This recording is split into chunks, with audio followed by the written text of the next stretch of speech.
सवाल आपसे करना चाहती हूँ कि जब एक माँ अपने नन्हे बच्चे को पहली बार चलना सिखाती है तो वह गिरते हुए बच्चे को बार बार थामती है, उसे संभल देती है, उसे संभालती है, उसके हर आंसू को अपने आंचल में छुपा लेती है। यही माँ जब बुढ़ापे में कांपते हाथों से और कांपते पैरों से चलती है तो क्या उसे वही सहारा मिल पाता है? क्या उस बाप को कोई आवाज देता है जिसने अपनी पूरी जिंदगी सिर्फ अपने बच्चों के बेहतर भविष्य के लिए खपा दी हो? आज हम इसी यथार्थ पर आज हम बात करेंगे जो कि कड़वा भी है लेकिन चिंताजनक भी है। सब कुछ होने के बावजूद फिर भी उसको बदला जा सकता है अगर हम बदलना चाहें। तो आज बुजुर्गों की, एल्डरली पीपल की परिस्थिति क्या है? भारत में लाखों बुजुर्ग जो है अकेलेपन में, उपेक्षा और इमोशनल तिरस्कार का सामना करते हैं और अनेकों ही ऐसे हैं माँ बाप जो ओल्ड एज होम्स में रह रहे हैं। यहाँ उनको शांति तो है लेकिन अपनेपन की गर्मी नहीं है। परिवारों में उनको बोझ समझा जाता है जबकि उन्होंने भी उसी परिवार की नींव रखी थी। तो बुजुर्गों की इस जो शारीरिक जरूरतों का कुछ हद तक तो ध्यान रखा जा सकता है, लेकिन क्या हम उनको इमोशनल सपोर्ट दे सकते हैं? क्या हम उनकी इमोशनल भूख की अपेक्षा नहीं कर रहे हैं? क्या ये उसकी जिम्मेदारी सिर्फ नई पीढ़ी की है? क्या नई पीढ़ी इसके लिए रिस्पॉन्सिबल है? कुछ हद तक कहा जाए तो हाँ, कुछ द्वारा दूसरे पॉइंट ऑफ व्यू से सोचा जाए तो ना।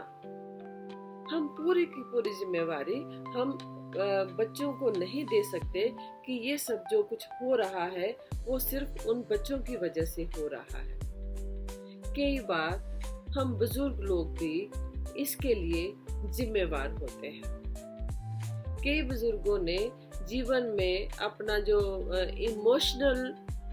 जो बैलेंस है वो कमजोर बनाया। बच्चों से अच्छा सा कन्वर्सेशन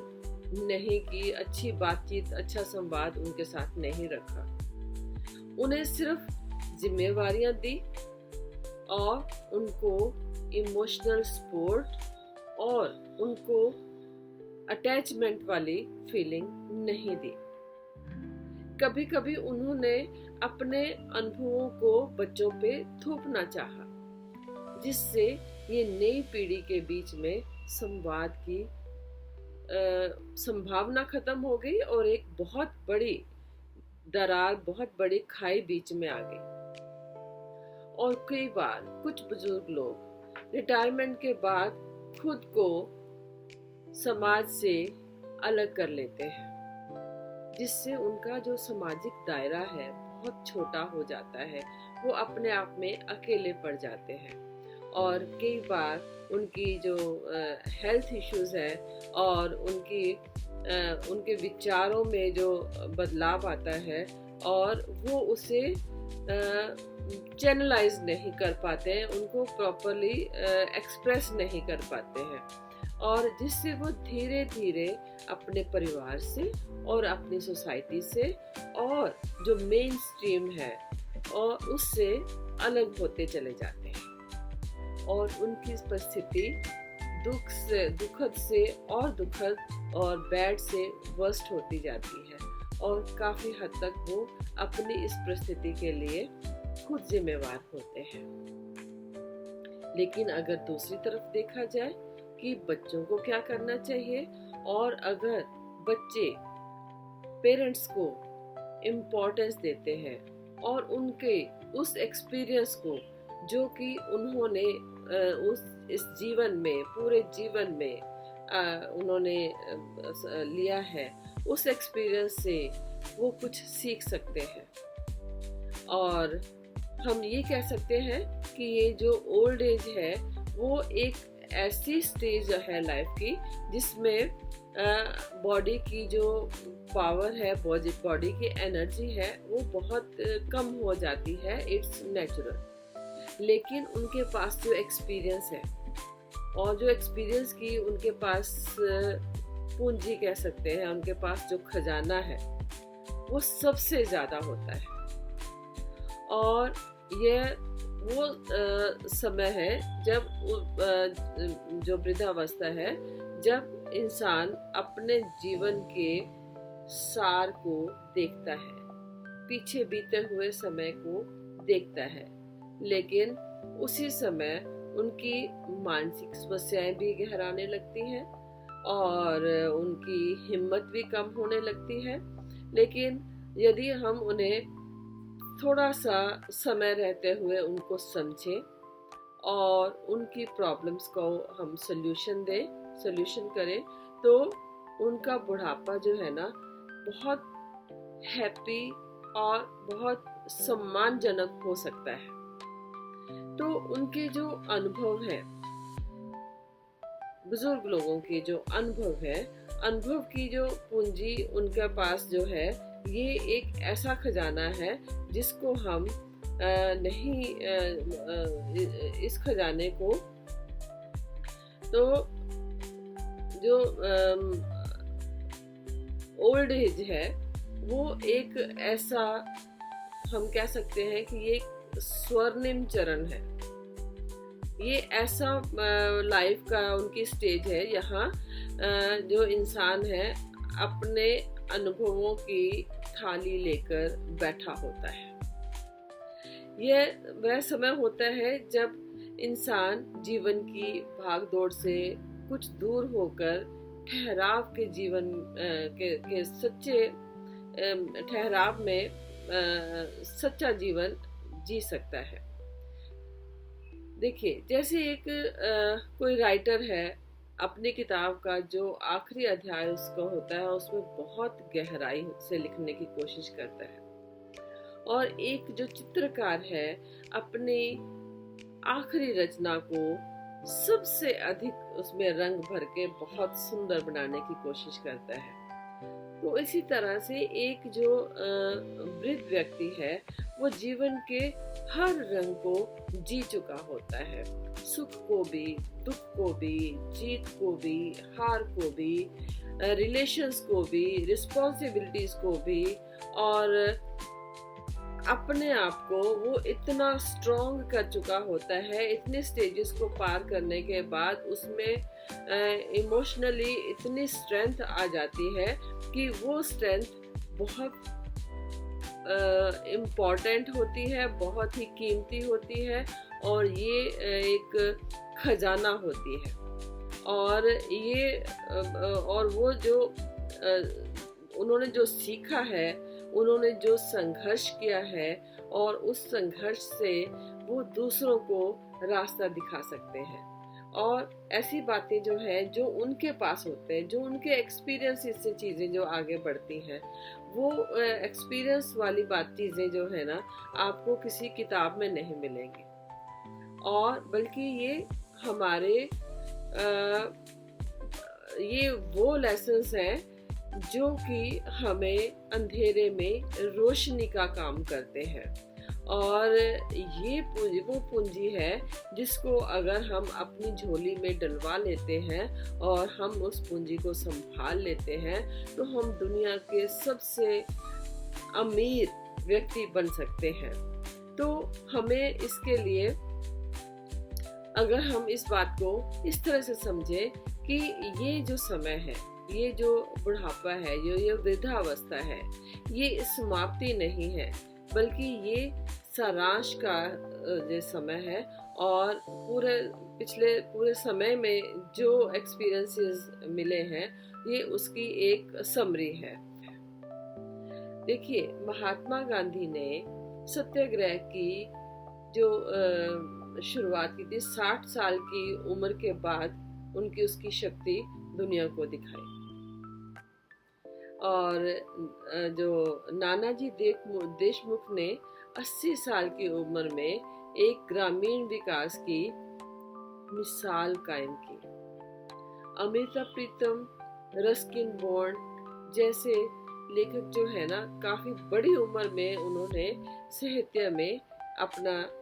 सही दृष्टिकोण दिया और सही उपलब्धि दर्ज करवाई। तो उम्र सिर्फ एक संख्या है, पर जो अनुभव है ये वो रोशनी है जो दूसरों को भी रास्ता दिखाती है और दूसरे के रास्ते को भी रोशन कर सकती है। तो इस जीवन चरण में, ये जो बुढ़ापे वाला चरण है, उसमें इंसान को खुद को रोकना नहीं चाहिए, बल्कि अपने भीतर की जो स्ट्रेंथ है उसको पहचान कर परिवार को और समाज को बताते हुए उनके लिए एक प्रेरणा का स्रोत बन जाना चाहिए। अगर आप चाहें तो मैं इसके लिए हम कुछ और इस तरह का कर सकते हैं कि ये अगर हम ये मानकर चलते हैं कि ये जो उम्र है ये सिर्फ एक संख्या है, पर अनुभव ये वो रोशनी है जो दूसरों को भी दूसरों का रास्ता भी रोशन करती है। तो अगर हम पॉजिटिव और प्रेरणादायक और हम साइकोलॉजिकल पॉइंट ऑफ व्यू से और इमोशनल पॉइंट ऑफ व्यू से इस अगर बात को हम समझें, तो ये देखिए कि जो ये उम्र जो है, ये जो बुढ़ापा है, ये एक स्पष्ट संदेश देती है कि बढ़ती उम्र को कमजोरी नहीं माना जाना चाहिए। हर उम्र में कुछ नया किया जा सकता है, कुछ नया सीखा जा सकता है और कुछ नया सिखाया जा सकता है। जैसे सूरज चाहे अस्त के पास हो, पर उसकी रोशनी की जो गर्मी है और उसमें जो ताकत है वो अभी भी बाकी होती है। तो ये सोच जो है, जो एल्डरली पीपल है, उनको बहुत बड़ी प्रेरणा दे सकती है और ये उन्हें सोसाइटी में, परिवार में और उनके अपने लिए बहुत ही हेल्पफुल हो सकती है। तो अगर हम इसको साइकोलॉजिकल पॉइंट ऑफ व्यू से भी देखें, बुढ़ापे को उसमें तोले और उसमें जानने की कोशिश करें, तो देखिए कि जो अनुभव है वो सबको रास्ता दिखा सकता है। यहाँ ये जो अनुभव है, ये जिसको हमने बार बार रोशनी कहा है, तो हम साइकोलॉजिकली कह सकते हैं कि ये जो एल्डरली पीपल है, अक्सर आप कर सकते हैं, जैसे अब मैं क्या कर सकता हूँ, जैसे देखिए अनुभव ये वो रोशनी है जो दूसरों को रास्ता दिखाती है। लेकिन अनुभव को हमने रोशनी क्यों कहा है? क्योंकि एल्डरली पीपल जो अक्सर उनको लगता है कि इस उम्र में अब हम क्या कर सकते हैं, और ये पंक्ति जो उनको नेगेटिविटी की तरफ लेके जाती है और उनको हीन भावना से भर देती है और उनको ये महसूस करवाती है कि वो अब किसी चीज़ के लायक नहीं है, अब वो कुछ नहीं कर सकते हैं। तो अगर उनको महसूस करवा दिया जाए कि दूसरों की उलझनों को सुलझाना उनके लिए बहुत आसान काम है, क्योंकि उनके पास जीवन का अनुभव है और यंग जनरेशन है, उनको बेहतर अच्छे निर्णय लेने में वो मदद कर सकते हैं और अपने आप को अपने कीमत को पहचाने और अपने आत्म सम्मान को पहचाने, तो वो सोसाइटी का एक बहुत इम्पोर्टेंट पार्ट है, क्योंकि उनके पास अनुभव है। और अगर उनकी जो अगर हम उनके मानसिक स्वास्थ्य के लिए अगर हम बात करें तो ये कुछ ये जो पॉजिटिविटी है उनके लिए एक मेडिसिन का काम करती है, क्योंकि जो इंसान ये महसूस करने लग जाता है कि हाँ मैं कुछ कर सकता हूँ, या मैं किसी को जीवन दे सकता हूँ, या मैं किसी के लिए हेल्पफुल हो सकता हूँ, तो उसमें एक अलग ही उत्साह भर जाता है और एक आशा और एक जीवन शक्ति उसमें बढ़ती चली जाती है। वो और लोगों को गाइड करने के लिए और लोगों को प्रेरणा देने के लिए अपनी एनर्जी को लगाना शुरू करते हैं। तो लेकिन ज़रूरत है उनका सहारा बनने की, उनको महसूस करवाने की कि अभी ये एंड नहीं है, ये एक बेंड है उस रास्ते की तरफ जहाँ पर मोड़ पर बहुत सारे लोग उनके एक्सपीरियंस से फ़ायदा उठाने के लिए उनके जिनको के लिए तैयार हैं, और वो लोग हैं जिनको उनके सहारे की ज़रूरत है, उनकी सपोर्ट की ज़रूरत है। तो इमोशनली उनको एल्डरली पीपल को सपोर्ट मिलना उनके लिए बहुत उनको दोबारा जीवन दान देने जैसी एक चीज़ हो जाती है। तो जो बड़े लोग होते हैं उनके अंदर जो आत्मसम्मान और उनकी जो आत्मीयता है, उन दोनों को जगाना जरूरी है। और जब एक जो बुजुर्ग इंसान है, एक बूढ़ा व्यक्ति है, जब ये महसूस करता है कि उसकी बातों से किसी की जिंदगी बदल सकती है, तो उसके अंदर फिर से जीने की इच्छा पैदा हो जाती है, और स्नेह देने की भावना और प्यार को बांटने की भावना और दूसरों से जुड़े रहने की जो इच्छा है वो दोबारा से पैदा हो जाती है, और उन्हें अकेलेपन से निकालकर और उन्हें सोसाइटी के मेन स्ट्रीम में आने का एक उनको जो मौका मिलता है, ये उनको दोबारा से जीवन दान देता है। ओके, तो हम अगर एल्डरली पीपल के एक्सपीरियंस की बात करें तो ये वो खजाना है जिसको कोई चोरी नहीं कर सकता है, और हो सकता है अपनी उम्र में जो उन्होंने बाल खोए हों, लेकिन उनके अनुभव में रोशनी कम नहीं हुई है। आप अब भी वो किसी के लिए भी वो रास्ता दिखाने के लिए एक मशाल बन सकते हैं, और यदि वो चाहे तो इस विचार को हम अगर उनके माइंड में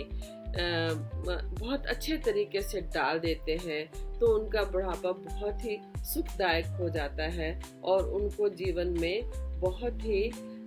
हेल्पफुल हो जाता है। तो ये कुछ इस तरह की चीज़ें हैं कि जो कि सबको पॉजिटिविटी से भर सकती हैं। अगर हम ये लाइन की आप किसी के लिए भी मशाल बन सकते हैं, तो ये कोई वाक्य ना कोई साधारण वाक्य नहीं है, इसमें ना एक जीवन दर्शन है और एक मेंटल एनर्जी भरी हुई है, और एक इमोशनली जो है एक आत्म बल का संदेश है इसमें छिपा हुआ है, खासकर उन लोगों के लिए जो जीने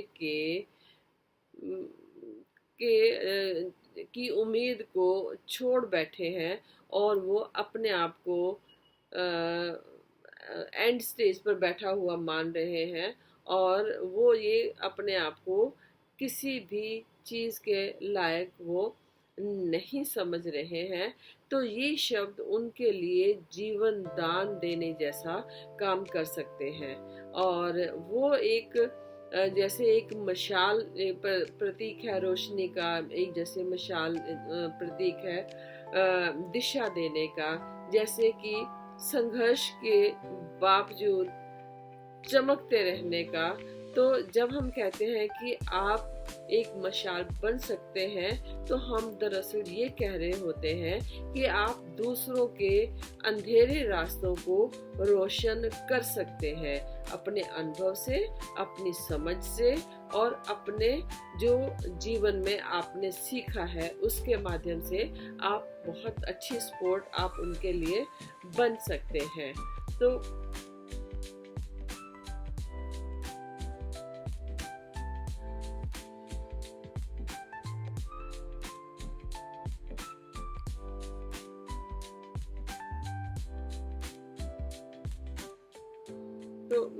मशाल बनना सिर्फ दूसरों के लिए ही नहीं,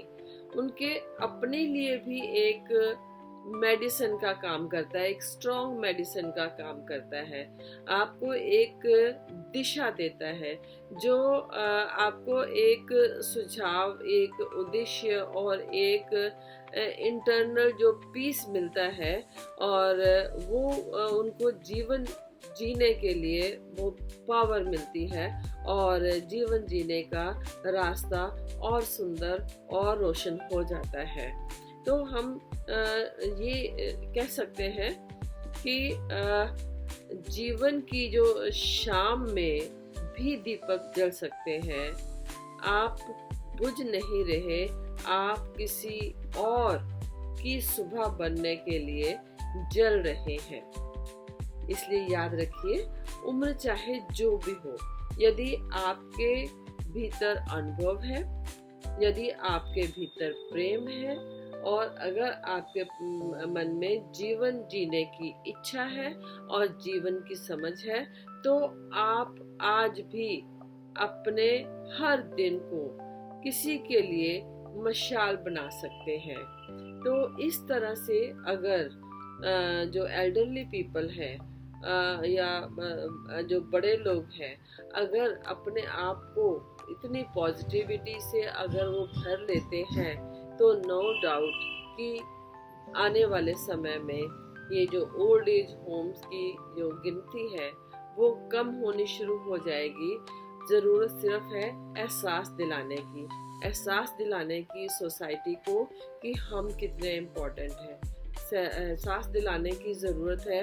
आने वाली जनरेशन को कि हम उनके लिए कितने हेल्पफुल हो सकते हैं। माना हम शरीर से कमज़ोर हो गए हैं, लेकिन हिम्मत की कमी नहीं है, तो हम उनके लिए वो सब कुछ कर सकते हैं जो उनके पास अनुभव नहीं है, और उनको अच्छा, सच्चा और सही रास्ता दिखा सकते हैं। लेकिन कहीं ना कहीं इन सब में पेशेंस की ज़रूरत है, क्योंकि बढ़ती उम्र के साथ जो कमज़ोरी आ जाती है, बढ़ती उम्र के साथ कुछ काम करने मुश्किल हो जाते हैं। ऐसे में यंग जनरेशन की हेल्प की ज़रूरत पड़ती है, और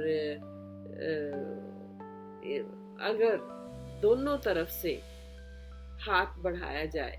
तो एक बहुत ही प्यारा बॉन्ड बन सकता है, बहुत ही स्ट्रॉन्ग बॉन्ड बन सकता है, और उम्मीद रख सकते हैं कि सबका जीवन खुशियों से भर सकता है। तो फिर आज के अब फिर किसी ओल्ड एज होम की ज़रूरत नहीं पड़ेगी, और फिर कोई बूढ़े माँ बाप अपने बच्चों से इमोशनल सपोर्ट की ज़रूरत इसलिए नहीं फील करेंगे क्योंकि वो हमेशा उन्हें मिलती रहेगी। Thank you.